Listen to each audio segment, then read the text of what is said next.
E aí, meus amores, bem-vindos a mais um vídeo aqui do canal, né? E esse vídeo é bem diferente porque eu falei pra vocês que eu ia lançar uma minissérie sobre a minha vida, sobre a minha transição, né? E ela começa agora.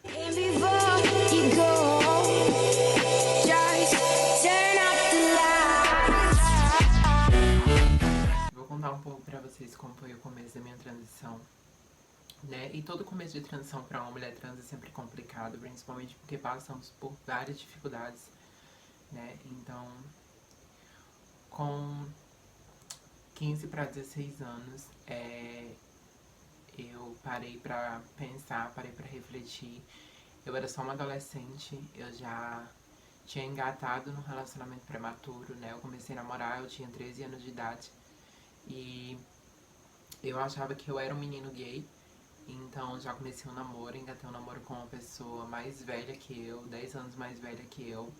Então era tudo muito novo pra mim, tudo muito confuso. Mas com o decorrer do relacionamento eu fui descobrindo coisas que certamente me ajudaram muito nessa relação da transição. Eu fui descobrindo que eu não me sentia bem com o meu próprio corpo, eu não me sentia eu mesma, eu não me sentia feliz da forma que eu estava vivendo, tendo uma relação, se dispondo a ser um menino gay numa relação. Então eu não me sentia viva, né, pra falar a verdade.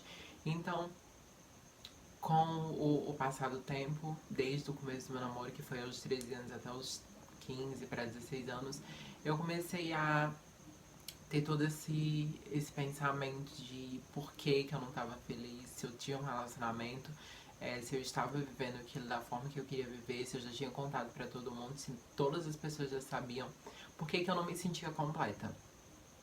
Então, eu comecei a pensar e repensar todas as maneiras, se era o cara, se era eu, se era a relação em si.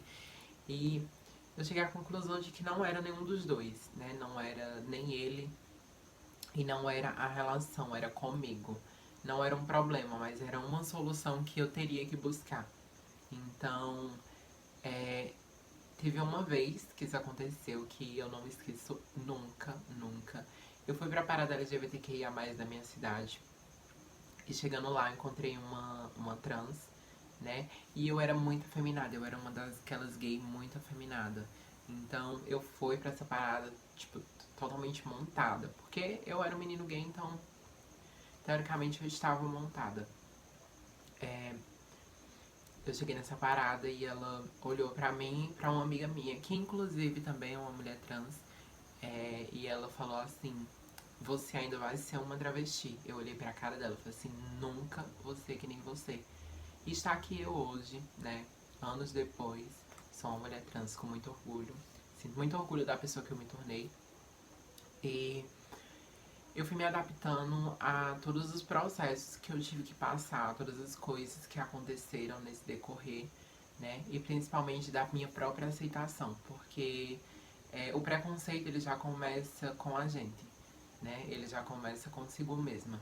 Então, eu tinha muito preconceito porque eu tinha muito medo, não era nem o preconceito em si, era muito medo do que iria acontecer. Porque eu pensava que a partir do momento que eu falasse para as pessoas que eu era uma mulher trans, eu ia ser expulsa de casa, eu ia ser agredida, eu ia ter que me prostituir, eu ia ter que me envolver com drogas, porque era o mundo que eu conhecia sobre ser uma trans travesti. Era esse mundo que eu conhecia, né? Era essa, quando falavam a palavra travesti, era totalmente um termo pejorativo. Pra mim era totalmente uma palavra pejorativa. Eu já associava a prostituição e a drogas. Então, eu fui, tipo, quebrando essas barreiras e quebrando esse preconceito dentro de mim pra poder me libertar. Então, meu primeiro namorado, ele me ajudou muito com a minha primeira transição, uma das minhas primeiras transições, né? Que foi aquela coisa de hormônio e tal. Só que uma coisa bem real que eu vou falar pra vocês, tipo, bem sincera, só que muito antes de eu falar sobre esse assunto, quero que vocês saibam que, por favor, não se automediquem. Isso é totalmente perigoso. Eu fiz isso no começo da minha transição e eu poderia ter morrido por conta dessa situação. Mas enfim, vou contar como aconteceu. O meu primeiro namorado, ele me ajudava no começo da transição e eu comecei tomando hormônios em comprimido. Porque eu lia muito na internet, procurava e tal, assistia vídeos e isso tinha muito na internet. Então eu procurava em vídeos e eu dizia, não, esse daqui tem um preço acessível, é, pelo que as pessoas falam, ele não é tão rigoroso, né? Ele não é tão prejudicial à saúde, porque todo hormônio é prejudicial. Pode não ser prejudicial agora, no nosso começo, porque nosso organismo ele é novo, nosso organismo ele tem todo uma defesa, mas tipo, daqui a 20, 30 anos a gente vai sofrer as consequências por automedicação, principalmente de hormônios. Então, eu comecei com essa história de me automedicar e eu comecei tomando em comprimido. E fui tomando e não via resultados. Então, isso é que acontece muito com as meninas trans no começo da transição. É a busca da perfeição, é a busca da feminilidade, é a busca de que você tem que estar totalmente perfeita. Porque quando você é uma mulher trans travesti na sociedade, você tem que ser mais feminina do que uma própria mulher. Assim, a sociedade titula que você tem que ser. Eles falam, se você quer ser uma mulher, então você tem que ser mais feminina do que uma mulher cis. Porque quando eu coloco mulheres, né, eu coloco mulheres por um todo. Eu não fico denominando mulheres, porque ninguém chega pra falar, uma mulher cis. E por que quando é pra se referir a nós mulheres trans, tinha que falar uma mulher trans? Então, esse negócio de todo o hormônio, além dele mexer com o seu psicológico, ainda tinha toda aquela pressão de que você ficava com medo de ter muitas feições masculinas. E eu, com o tempo, desconstruí muito isso na minha cabeça, de que todo corpo tem o seu tempo, todo organismo é diferente. O meu corpo é diferente de outra menina trans, né? Tem várias mulheres trans que no começo da transição desenvolvem seios, desenvolvem corpos, só que muitas vezes é por conta da genética e muitas vezes é por conta que as pessoas acham que isso ali é corpo, só que muitas das vezes é líquido retido. Mas isso eu vou deixar para outro episódio da minissérie que eu falo sobre isso. Então, eu com aquela busca da perfeição, eu com aquela busca de que queria ser totalmente perfeita, que eu queria ser muito feminina, acabei que eu mudei de hormônio, mudei de um comprimido para outro comprimido. E no primeiro comprimido eu me senti muito mal, enjoava muito. Comecei a vomitar. Então, isso poderia realmente ter me levado à morte, porque hormônios é uma bomba no seu próprio organismo. Só que as pessoas têm que entender que quando a gente faz uma terapia hormonal, o que a gente ingere ou o que a gente injeta, o organismo ele pega aquilo que precisa, o necessário, e o que ele não precisa, ele joga para fora do corpo, seja pela urina, seja por defecando, seja por qualquer ato que esvazie do nosso corpo, ele vai sair, ele não vai ficar no nosso organismo. Nosso organismo ele só pega para ele o que ele precisa. Então, eu fui tratando muito isso na minha cabeça de que eu não tinha que ser perfeita, eu não tinha que ser padrão da sociedade, né? Justamente por ser uma mulher trans. E o preconceito também acontece muito na comunidade. As próprias mulheres trans, elas acabam levando esse paradigma de que para você ser uma mulher trans, você tem que ter silicone e vai daí por diante. Quando você tem silicone, você tem que ser operada. Quando você é operada, você tem que ter silicone na bunda. Quando você tem silicone na bunda, você tem que ter cirurgia de feminilização, que você tem que raspar a testa, que você tem que fazer nariz, boca, bochecha, tudo. Tudo. Então você nunca tá perfeita, nunca tá perfeita. Então, tipo assim, são cirurgias completamente invasivas, né? Principalmente a cirurgia de redesignação sexual, que é a cirurgia que tem a retirada do nosso órgão, né? Do pênis. Então, são cirurgias que são extremamente invasivas, extremamente perigosas, porque a gente nunca sabe se o nosso corpo ele realmente está preparado para aquilo. Por mais que sejam feitos diversos exames, a gente nunca sabe o que pode acontecer, né? Então, esse começo foi muito complicado.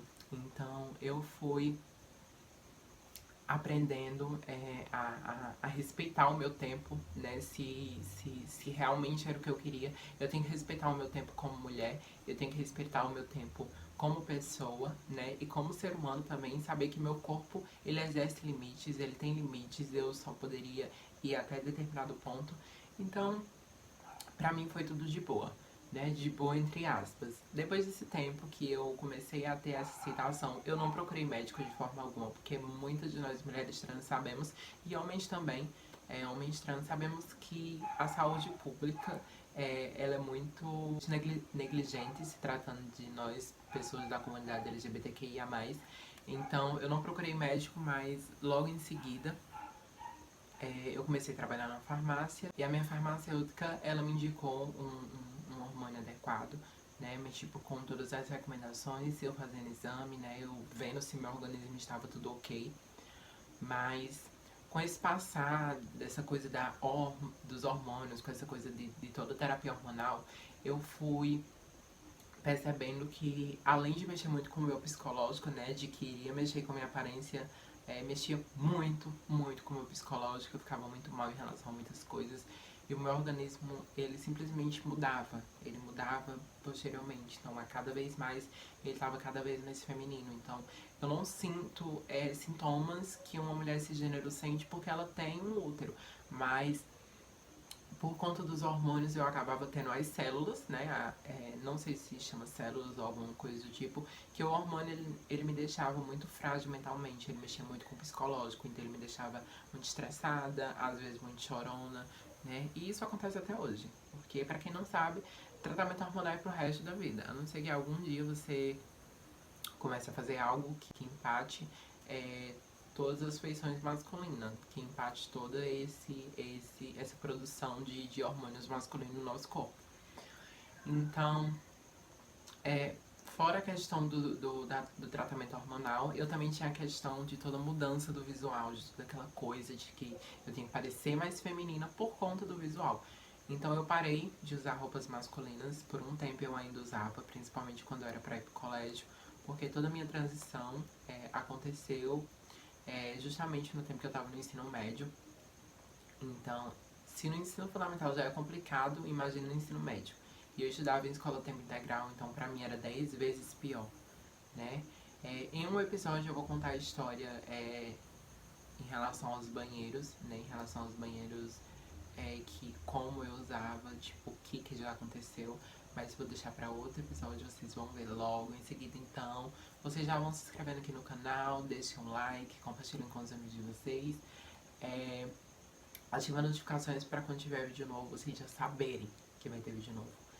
Então, com essa história de eu ter que ter essa mudança inteira, interna e externa, né?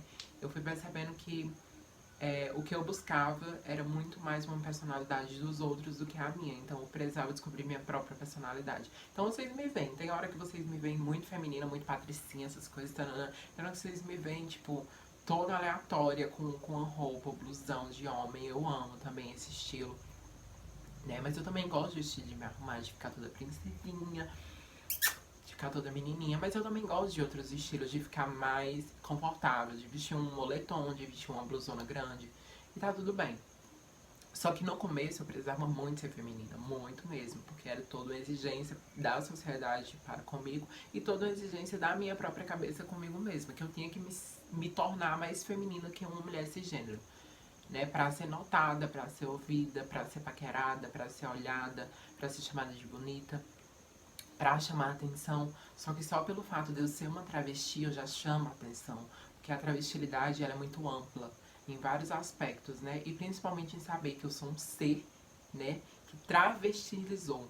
Um ser que, tipo assim, se transformou. Porque ser travesti é uma transformação diária. Eu posso ser quantas Hannah Rangel eu quiser e mesmo assim eu vou continuar sendo apenas uma, né? Mas eu fui descobrindo isso com o tempo, fui amadurecendo isso com o tempo. Eu fui descobrindo que pra mim, ser essa pessoa, ser essa mulher, viver da forma que eu queria viver, custaria muito, custaria amizades, custaria trabalho, custaria muita coisa, né? Eu saberia que eu poderia muito bem ter a sorte, né? Porque eu não falo nem o privilégio, é ter a sorte de que a minha família me aceitasse, que eu conseguisse um emprego, que eu não precisasse me prostituir pra ter que me manter. Eu poderia ter a sorte de não ser expulsa de casa. E também eu poderia simplesmente ser expulso de casa, não ser aceita pelas pessoas, nunca conseguir um emprego comum, eu teria que me prostituir, eu teria que conseguir as coisas por meio de vender o meu próprio corpo. Então eu ficava pensando muito em tudo. Então foi aí que eu comecei a desenvolver na minha cabeça a questão de sempre pensar o pior sobre as coisas e nunca o melhor. De sempre pensar que o mal poderia acontecer, que tipo assim, que tudo de ruim poderia vir. Se viesse o bom, tava tudo bem, tudo ok, né? Eu também receberia, mas eu sempre esperava o pior das coisas. Então, no começo da minha transição foi super difícil. Eu acho que pra todas as mulheres trans é complicado e é difícil essa questão de você ser, né? De você ter que se tornar algo muito novo. E principalmente quando a gente não tem pessoas que têm essa mesma vivência do nosso lado. Porque quando falavam pra mim que era uma fase e falavam pra mim que era influência, eu ficava perguntando influência de quê? Se eu nunca tive uma travesti parente, eu nunca vi em novelas, porque até o tempo que eu assistia televisão, até o tempo que existia Malhação, quer dizer, eu acho que ainda existe, não tinha nenhum. Era muito raro você encontrar um menino gay na televisão. Então, uma travesti era inexistente, não existia de jeito nenhum. Então, como era que eu ia ter me espelhado em algo que eu nunca tinha visto? Então, quando as pessoas falam que eu escolhi ser uma travesti, realmente, hoje são as minhas escolhas que me fazem ser a mulher que eu sou hoje. Mas eu nasci uma travesti, eu não escolhi ser. Eu não simplesmente cheguei um dia e falei assim, eu vou ser uma travesti, que é muito legal. Não foi isso que aconteceu. Eu me tornei uma travesti, mas eu já tinha nascido uma travesti. Só que uma mulher no corpo errado. Mas eu amo meu corpinho também. E vocês vão ficar com a continuação desse vídeo no próximo capítulo de Hannah Rangel em minissérie. Então eu espero que vocês estejam gostando e vai ter vários assuntos que vocês vão ter essa oportunidade de conversar comigo, né? Não vai ser um diálogo, né? Mas vocês vão ter a oportunidade de ouvir, a oportunidade de saber mais experiências, principalmente de coisas que eu já vivi, né, sobre a minha transição, sobre a aceitação da minha família, sobre questões de prostituição, questões de hormonização, questões de relacionamentos por ser uma mulher trans. Vocês vão acompanhar isso em vários episódios que ainda vão acontecer. Então, se vocês estão gostando dos vídeos, se inscrevam no canal, deixem um like, compartilhem com os amigos de vocês, né? Ativem as notificações, batemos 1000 inscritos. Muito obrigado a cada um que está aqui. E vamos crescer cada vez mais. Eu amo vocês muito. Vocês são meus xodós, meus raios. Então, um beijo e até o próximo vídeo.